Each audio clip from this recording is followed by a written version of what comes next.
Welcome everybody. Hopefully we'll be able to have some more people joining us in due course. But for those that may not know me, I'm Joanne Crichton. I am one of the co-directors of the GBViE in Emergencies Technical Support Hub, formerly known as the GBViE AOR Help Desk. We are launching our new name this week as part of a rebrand and refresh, which I shall tell you more about in due course.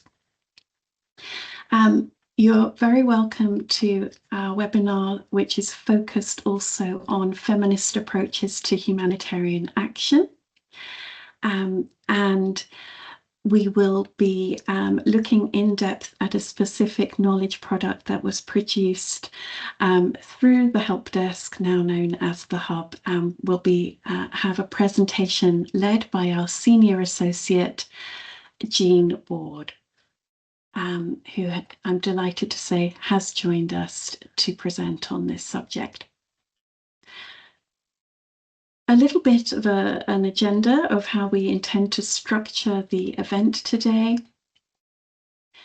We're starting with these welcome and introductions, a little bit about our new name, which is the GBViE and Emergencies Technical Support Hub, and the rationale for that, followed by Jeanne's presentation. Most importantly, the opportunity for you to participate by asking questions and receiving responses from our presenter, Jeanne, but really opportunity for discussion about what this means in terms of approaching our work in the humanitarian sphere by applying feminist approaches. And finally, some closing remarks. Our chat function is open. Please do feel free to introduce yourself in the chat box, as my co-director Claire will be moderating that for us throughout the session, and as well supporting with that function when we come to the Q&A section of the webinar. So a little bit about why we have rebranded and refreshed. So what is in a name from changing from a help desk to a hub? You may have noticed this in the invitation for this webinar. So wanted to explain a little bit about this decision, what's prompted it. And to do that, I'm going to take you on a little bit of a journey of when we began 7 years ago, when we also had a different name back then too. So when we first came into being, we were known as the GBViE in Emergencies Help Desk that started in 2018. And back then we produced our first published resources were a resource on using cash transfers for GBV prevention and mitigation, and an evidence digest of the latest evidence and research relating to GBV in emergencies. Then in 2019, we became the GBV AOR Help Desk.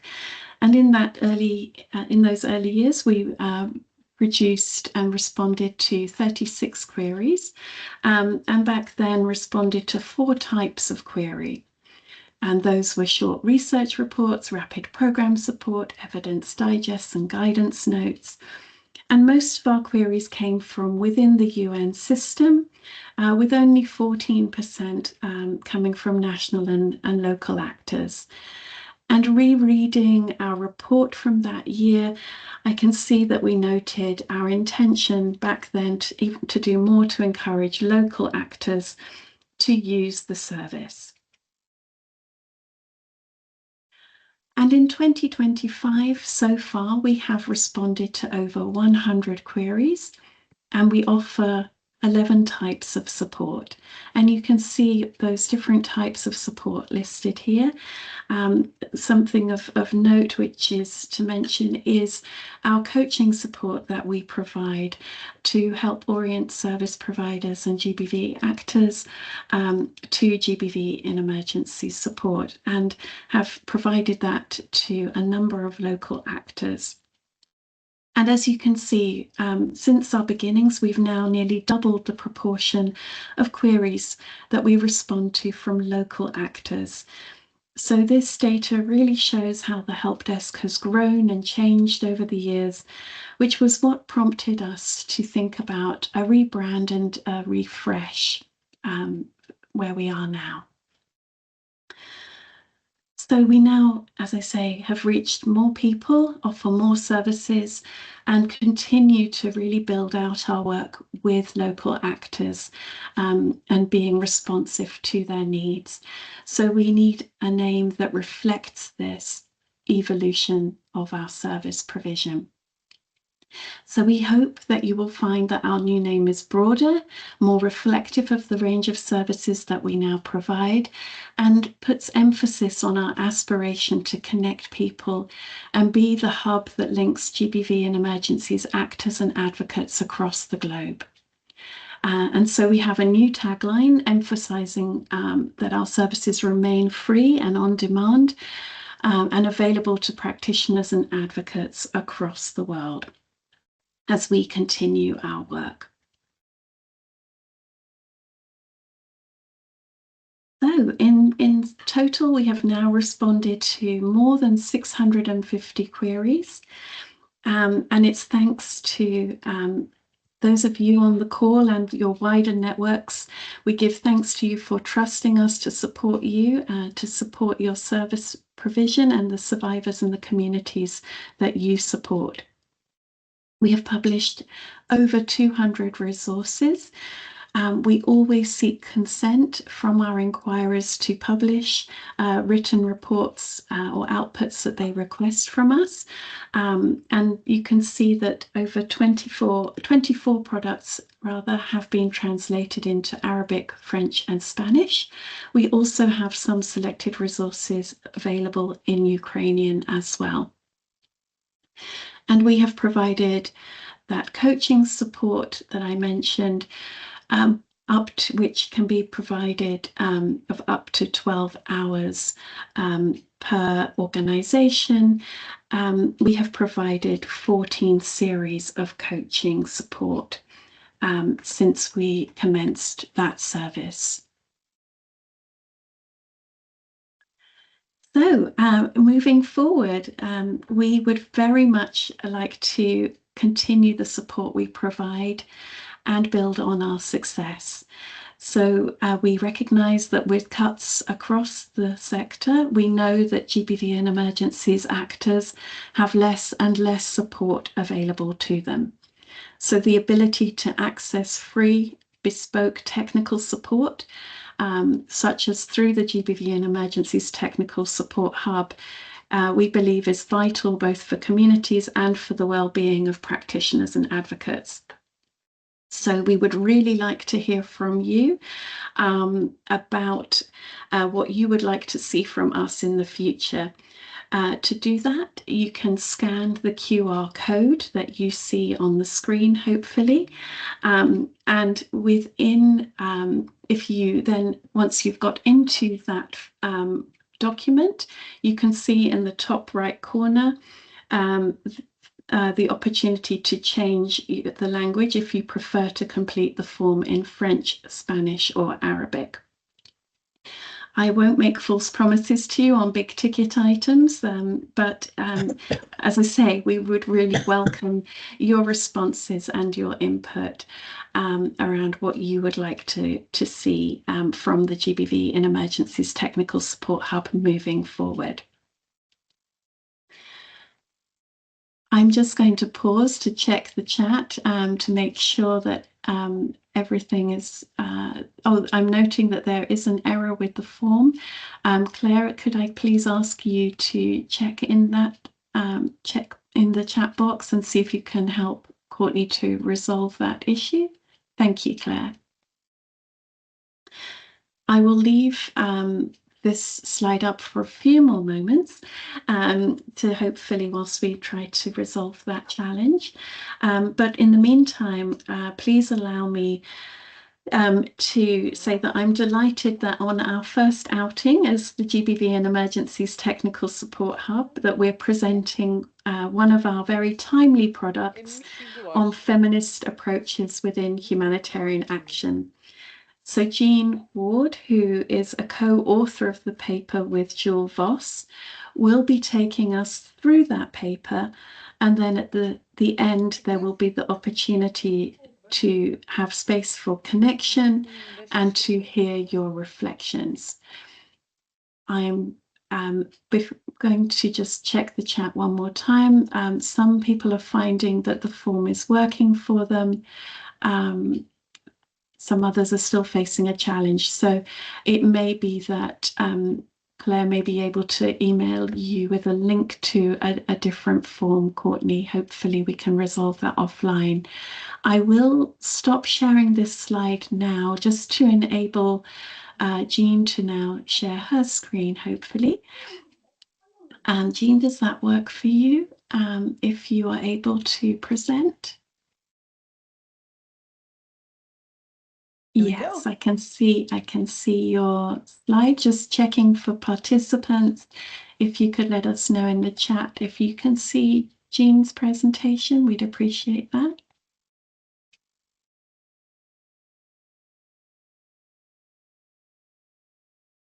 We're getting thumbs up, Jeanne. So I think you're good to begin. Over to you.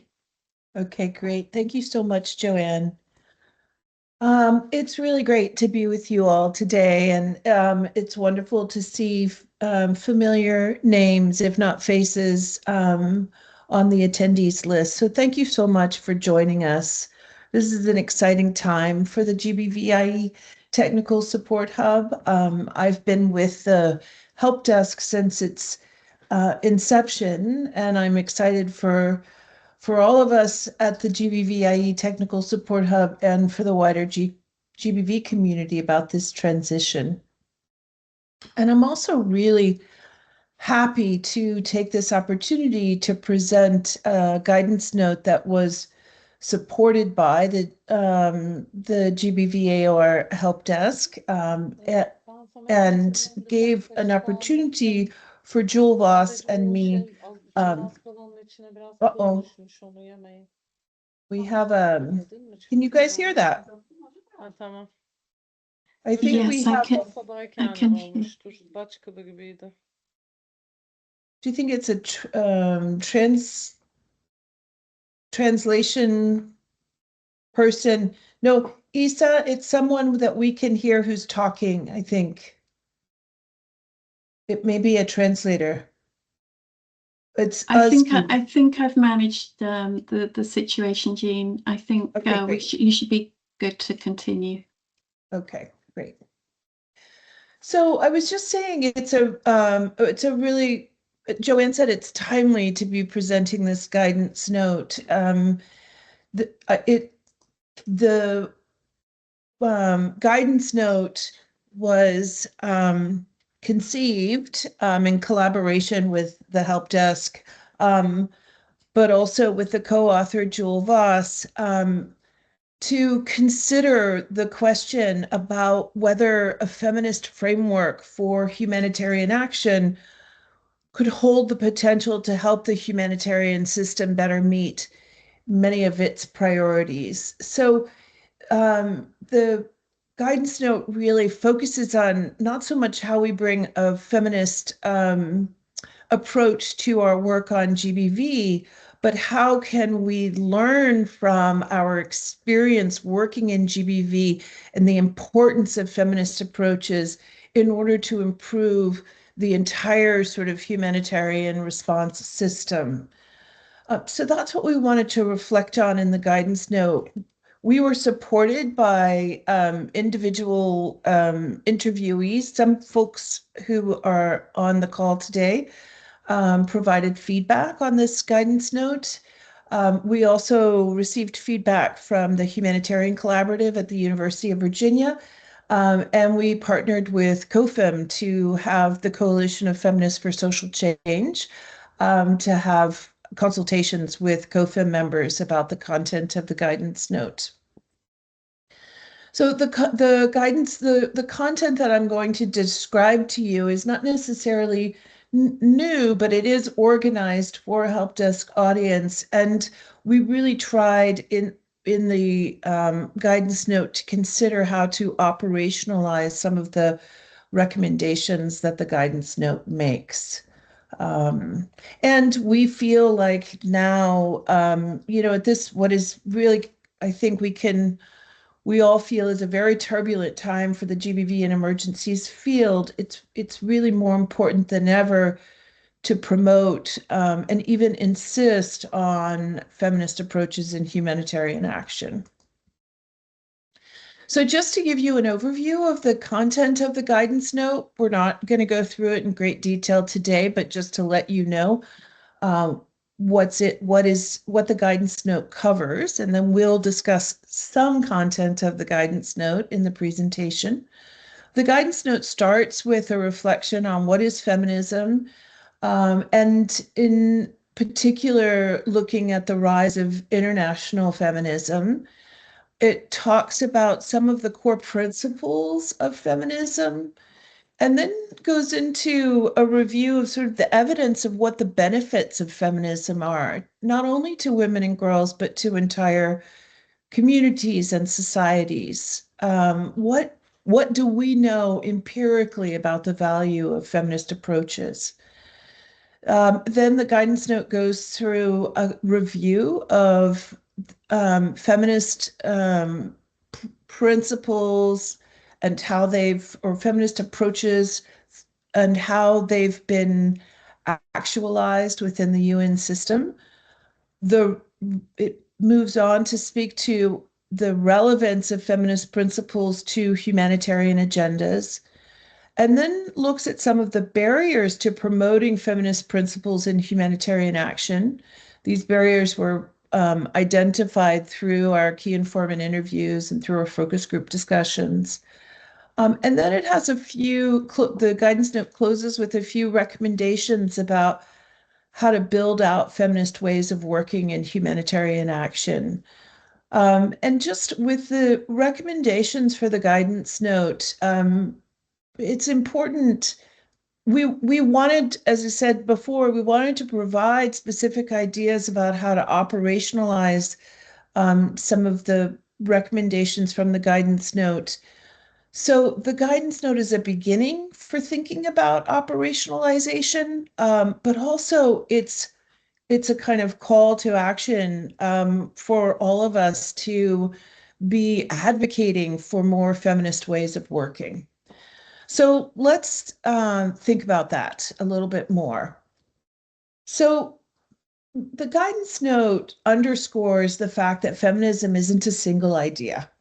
It is a global, diverse, and evolving movement. It's impossible for us to pinpoint when or where feminist theory and activism originated because feminist concerns have been captured throughout history. Feminism today, as we know, describes many different types of feminism: liberal feminism, radical feminism, Marxist feminism, African feminism, decolonial feminism, Muslim feminism, ecofeminism, and we can go on. And each branch has its own theoretical framework and perspectives on gender, power, and social change.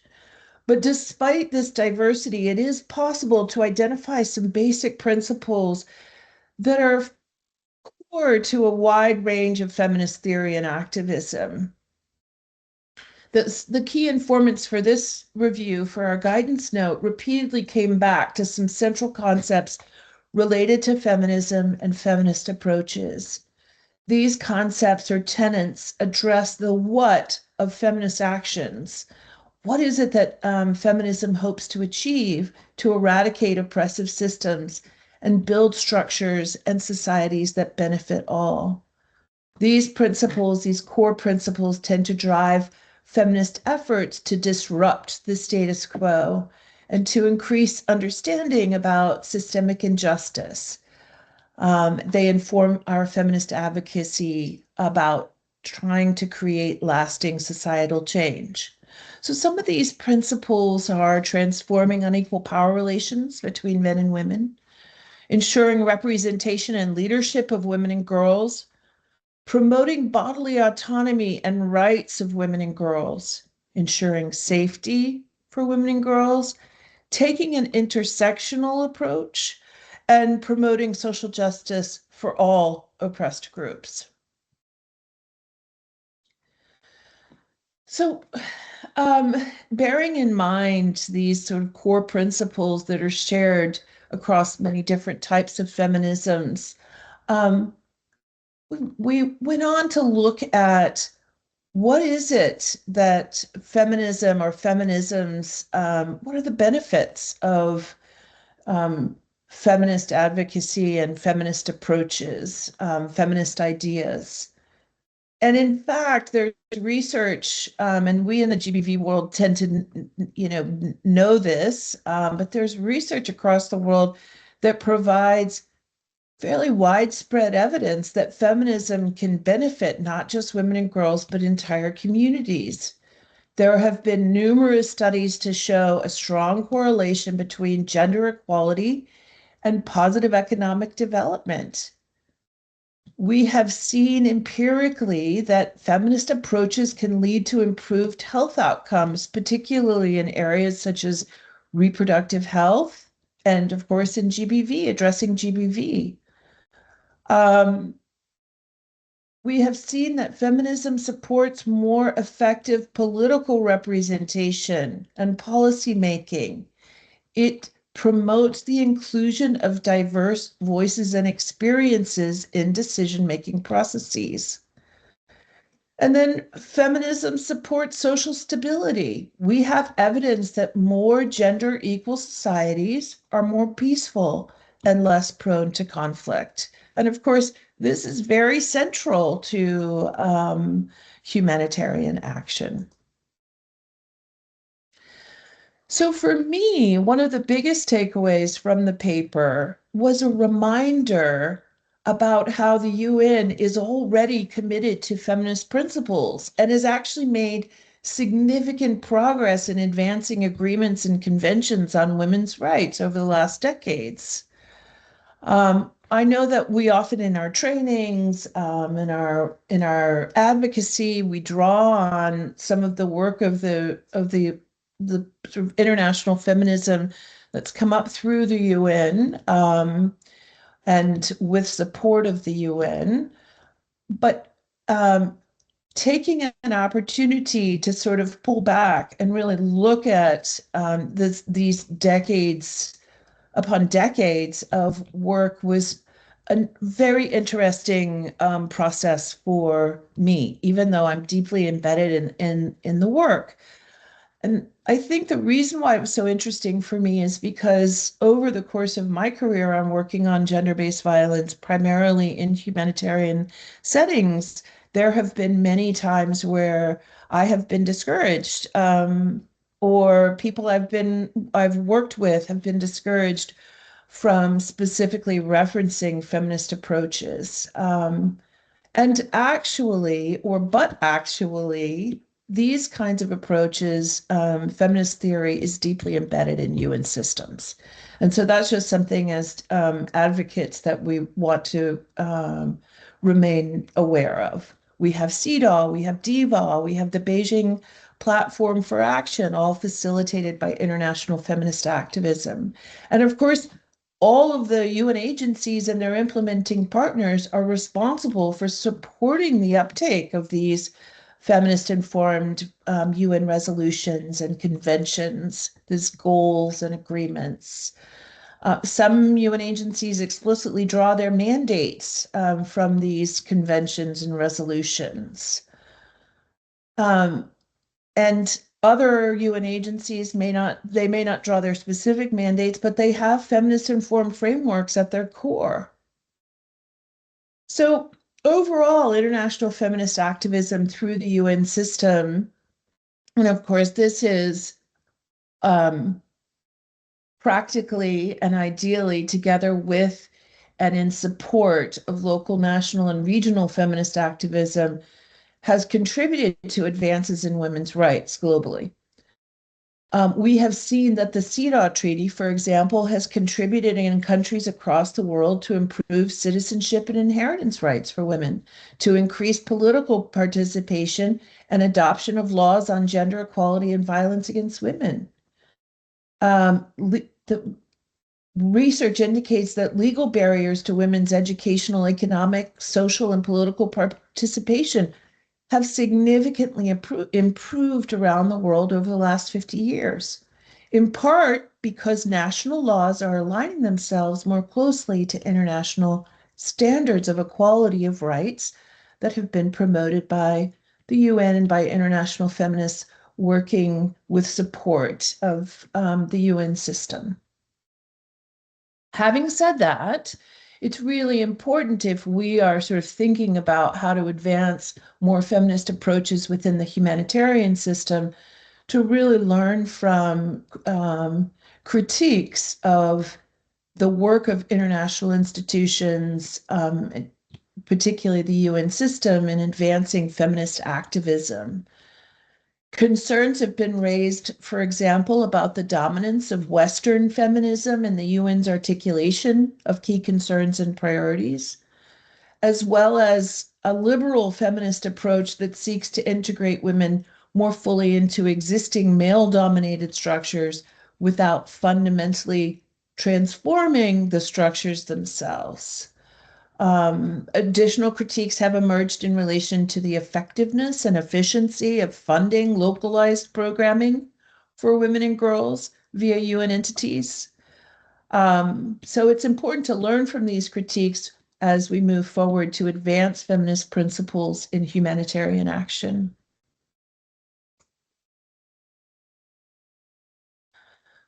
So the guidance note takes a moment to look at how feminist principles are already showing up in humanitarian work. And were three primary areas that kind of emerged through discussions with key informants and focus group discussants for research on the guidance note. Of course, in our GBV prevention and response world, there are a number of ways in which we underscore the importance of feminist theory and practice, even just in the language of gender-based violence itself. In our work on gender mainstreaming and gender transformative programming, we see feminist principles really strongly informing that efforts at gender transformative work. And then, of course, in the women, peace, and security agenda. However, just while feminist values can guide sort of technical interventions in some of these areas, like GBV service provision and gender analysis, they are not embedded in the structural design of humanitarian systems, such as funding mechanisms, coordination architecture, or leadership practices. And interviewees really underscored the fact that this limits transformative potential in humanitarian action. One key informant said, feminist principles have become stuck at the level of technical program interventions rather than the more meaningful level of structural change. Some of the most common barriers identified by key informants were technocratic framing. And what that means is that gender, for example, often becomes a checkbox exercise, gender mainstreaming, or even sort of work towards gender transformation is checkbox driven rather than truly transformational. The UN system is a patriarchal institution. Humanitarian architecture still reflects and reinforces traditional power norms. And consistently, interviewees noted that there is a gap between rhetoric and action. So many commitments that the UN system, UN agencies have made tend to remain performative without structural shifts. And I think we've seen some of this playing out currently in the humanitarian reset efforts. And also, of course, funding. And this is, again, we're seeing this play out right now in real time with the global funding landscape for violence against women in a state of crisis, frankly, with a significant growing gap between the needs on the ground and the available resources. We've always struggled for resources within the humanitarian system to address GBV. We know that. But some alarming forecasts. There's a forecast by the Alliance for Feminist Movements that came out this year that indicate that at least 2.83 billion in annual funding will leave the violence against women sector in the next year due to reductions by bilateral and philanthropic donors. Some of you may have seen a global survey published in May by UN Women that found that 90% of 411 women-led and women's rights organizations across 44 crisis-affected countries reported being impacted by reductions in foreign aid, with nearly half expecting to shut down within 6 months. So we are seeing these barriers to applying feminist approaches in real time.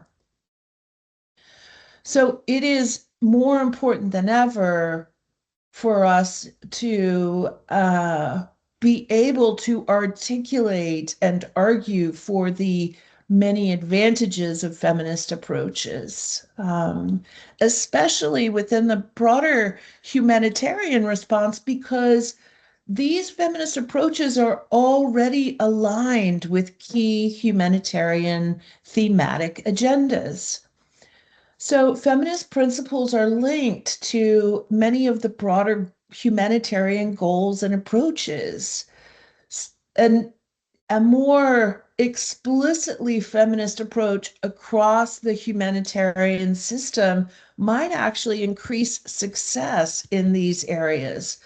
These areas include accountability to affected populations, localization, centrality of protection,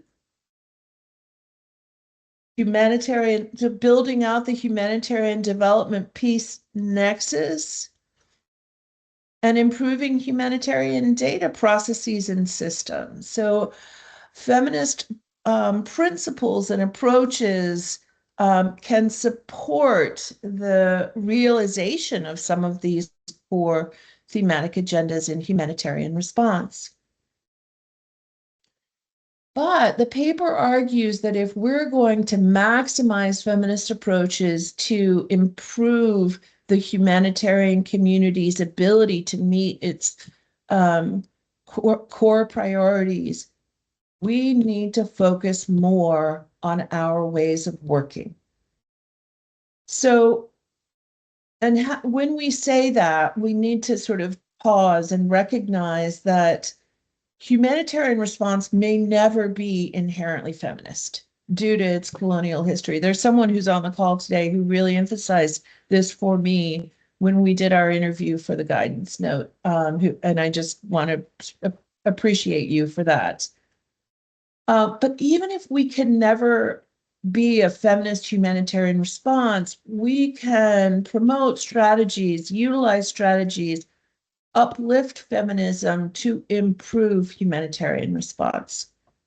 And we could argue about that. We could argue about that from an ideological perspective, and we should argue about it as we sort of advance more feminist ways of working. It's important to argue about it. But within the paper, we wanted to try and present some core sort of ways of working that could build out feminist approaches within non-feminist systems, because doing so requires a kind of framework for action, and one that is not just about rhetorical commitments that we already see across the UN system, but that supports active engagement in these feminist ways of working.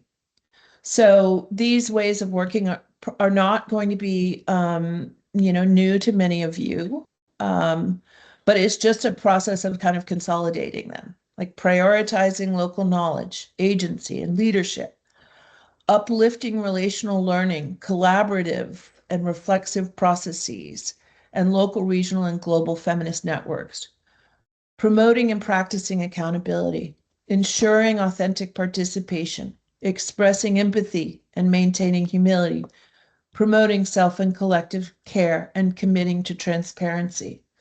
So I think when we,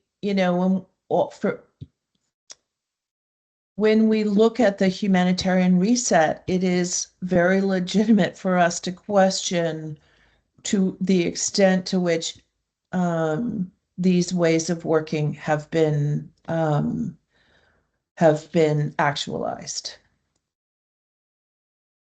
So the paper goes on to try and provide some specific ideas or specific activities that can promote feminist ways of working, can build out opportunities for feminist transformation in humanitarian systems.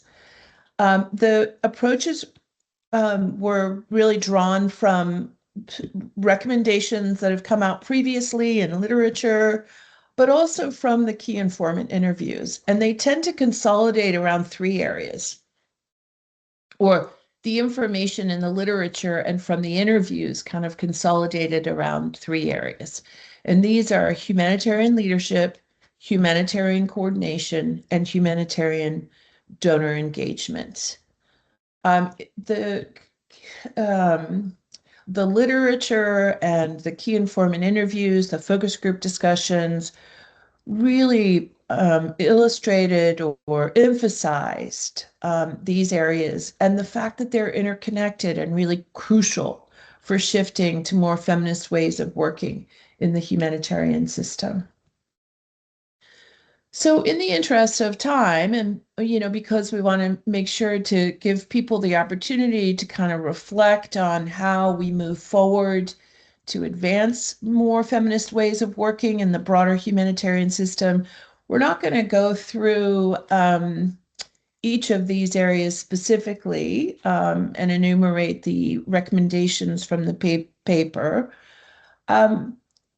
But just very briefly to say that when we talk about humanitarian leadership, there's already been work on building out feminist informed leadership practices that we can draw from. And some of these are highlighted in the paper. There's a bibliography within the paper that also has additional resources that come from practices on the ground around the world, from local feminist activism to global feminist activism. We already know that if we are going to have feminist informed leadership has to be reflective, accountable, and grounded in feminist ethics. And there have been examples from around the world of when leadership is organized in that way, it results in positive outcomes. And then within humanitarian coordination, those of us working in the GBV field have for a long time tried to operationalize feminist principles in humanitarian coordination by increasing women's rights organizations' participation, for example, in their leadership in coordination. But there is much more that can be done with humanitarian coordination. And so this is a really critical time during the humanitarian reset to help the humanitarian system reflect on how to coordinate better according to or utilizing feminist approaches. And then the third area of focus within the paper, at least, is the importance of feminist ways of funding. this too will be very important moving forward because we are all going to be seeking alternative funding mechanisms, particularly as sort of bilateral funding, multilateral funding decreases. So as we are engaging donors in different ways, how can we do that in order to encourage donors to support initiatives that reflect feminist values, that are truly donor processes that are truly transformative, that challenge power dynamics, that address root causes of inequalities, and so on. And again, this work has already been done in some areas, and so we have some positive kind of reference points to draw from in our advocacy. So let me stop there and give us an opportunity for kind of conversation and reflection. Maybe just closing with the thought that there is a long history of efforts to advance feminist principles in humanitarian action. Even though many of us may have throughout our careers and in our work been discouraged from being being explicit about the value of feminist approaches. There's actually a wide body of evidence that indicates that feminist principles support equality, they support inclusion, they support empowerment of entire communities, and that incorporating feminist perspectives may help humanitarian response not only to better address GBV, to support gender mainstreaming, to ensure access to reproductive care, but eradicating inequalities and sort of working on the kind of foundational principles or promoting the foundational principles of feminist theory is crucial for supporting and promoting sustainable peace and development. So let me stop there and just welcome colleagues' reflections and thoughts. Yes, thank you so much, Jeanne, for the presentation. I really appreciate you laying that out for us. And already we've had some feedback in the chat. Leora mentions how the presentation, sorry, the chat jumped for me then. It's a really good and specific, informed and helpful presentation that she's found it. And some people have also been requesting the link to the paper, so that's been provided, as well as the link to our full library of resources that we have available. But everybody feel free to write in the chat, raise hands. I think I briefly saw Leora's hand then. Please feel free to come in, Leora. Sure. Hi. Sorry, I was having trouble with my hand. I realize I'm another Western voice in this conversation, so just noting that as I speak. And also, I feel like this is a really helpful orientation and presentation for a number of reasons. One is that in the humanitarian reset, there seems to be this notion that we have to start over, that we have to create new, that we have to become more innovative, come up with new ideas and approaches. And I think that this orientation of, this work has a history, right? And a very, very long storyline. And there is nothing that we are going to do in this moment that is going to change kind of where we've come from and how this is developed over time. And neither does it make any sense, right, for us to start new conversations about something that has, was created even before, right, like happening even before the UN's institution, right? So anyways, I'm really appreciating the orientation. I'm feeling like it has to be brought into the reset conversations. And I find it very grounding to have a reminder that we don't necessarily need to be coming up with anything new.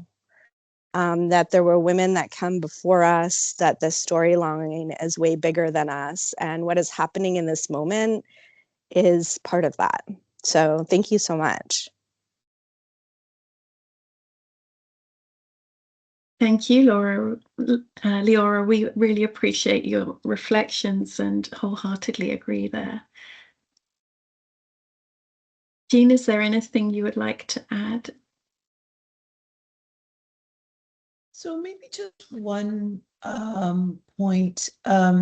We did this presentation yesterday for different parts of the world, and one of the participants was talking about sort of really emphasizing local wisdom. And when Jule and I wrote this paper, with support from our colleagues at the help desk and also from COFEM and from the University of Virginia,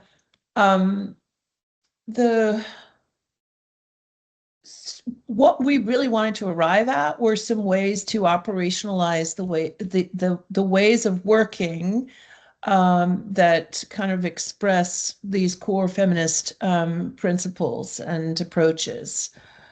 I think that the paper goes some way to give some basic ideas around operationalization based on what's gone before. But also the reality is that the ways of working need to be determined by the people on the ground. I think with the humanitarian reset, one of the really powerful things that happened was the women's rights organizations rising up and speaking about the value, for example, of GBViE coordination. I hope that in this humanitarian reset, we can really we can use a humanitarian reset as an opportunity to work more towards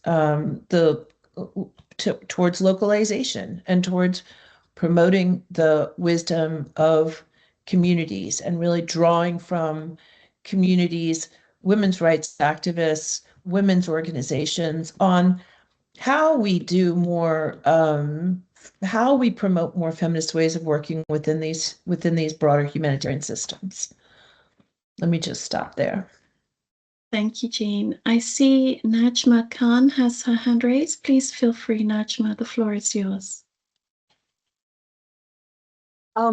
Thank you very much, Jeanne. Sorry, I'm so bad with names. So is that Jeanne's? So thank you so much for your very invaluable insights. Unfortunately, I was facing some technical issues, so I missed a more major chunk of your presentation. But nevertheless, I understand what the whole conversation is about.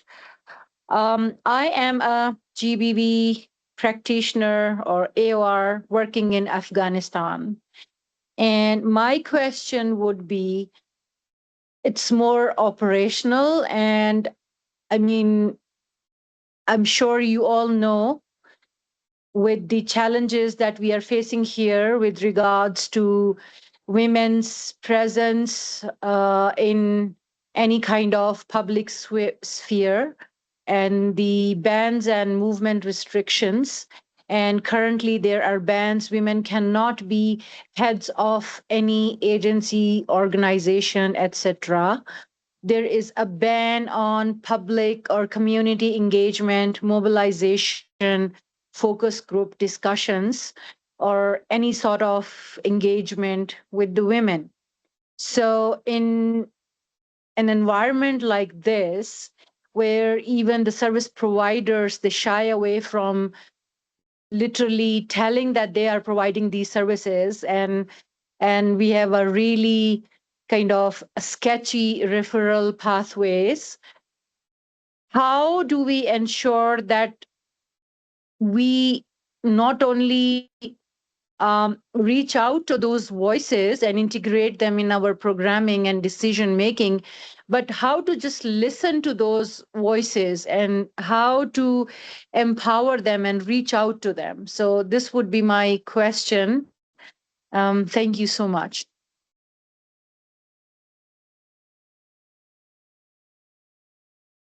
Thank you, Najma.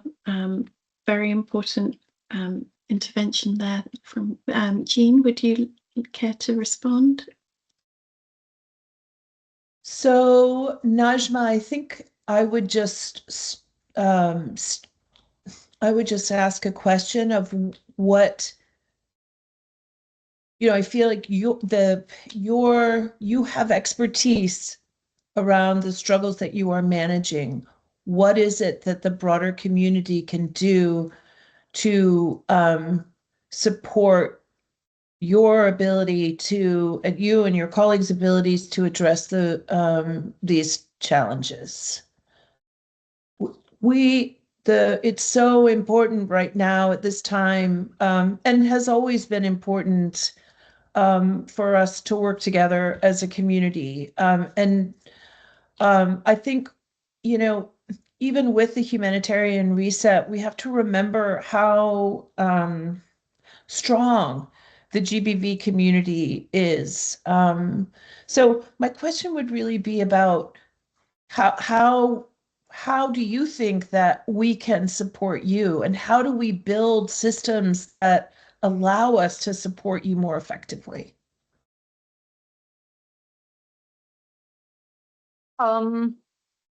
So, I mean, what I can see in a context like this, that we have to really change perhaps our modalities and think out of the box and really think about grassroots, not necessarily any organized structures or NGOs.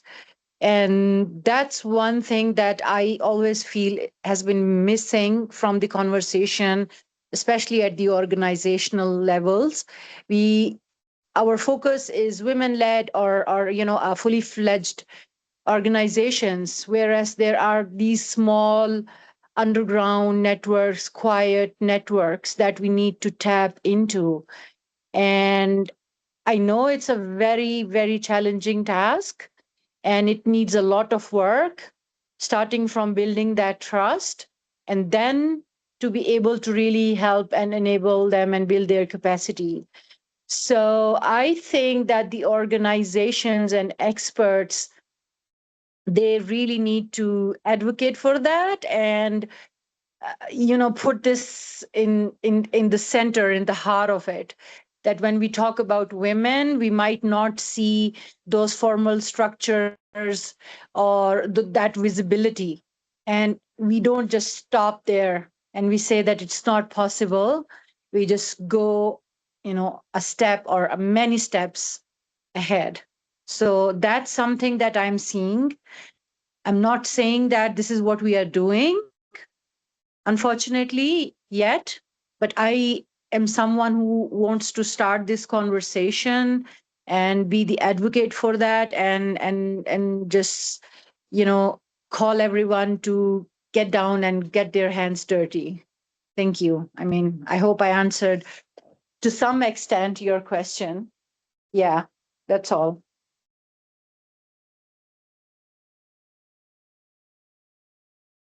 Joanne, do you want, thank you.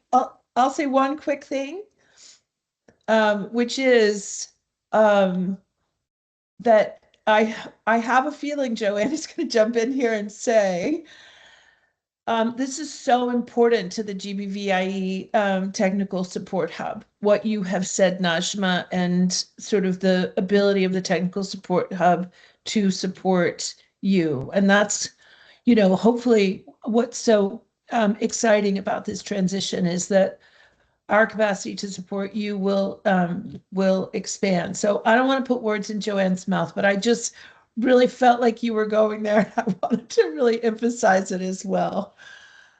Yes, Okay. thank you. Thank you, Najma. I mean, absolutely. I think it's about solidarity and action. And as part of that, that's why the GBViE and Emergencies Technical Support Hub is here. So I'm happy to continue these conversations with you. And my colleague Claire will put our contact details in the chat for you, so that we can think and strategize about what this might look like in action for you. I just want to, we've got 1 moment left. Are there any burning comments or points people would like to raise? We do hope that you've found this a really useful, energizing, grounding, to repeat Leora's words, presentation that can help us carry us forward and sustain us after what's been a really challenging year and in the year ahead. But hopefully on this first day of our 16 days of activism for the elimination of violence against women and girls, this can help center us and be a compass. Without further ado, I'm just seeing a few words of thanks to you, Jeanne, and to the Technical Support Hub team in general for the appreciation for this opportunity to come together and the webinar. We hope to host many more of these events in the future, so please look out for our communications. You can contact us via email. Our old email account is still operational, and it will continue to be so, and it will redirect to a new email account in due course. But for now, you can reach us at inquiries@gbviehelpdesk.org.uk. My colleagues will post that in the chat for you, and I will also call it up on the screen for you now so that you can reference it and hopefully carry our information forward so that you're not left alone. Please know that we're here in case there are challenging issues that arise in your work. Please do reach out to the Technical Support Hub for help. And we'll be happy to respond to inquiries that we receive within 24 hours during weekdays, or as soon as possible thereafter if you contact us on a weekend. Thank you so much, everyone, for your active participation and engagement, and we hope to continue the discussion with you. Thanks, everyone. Thank you.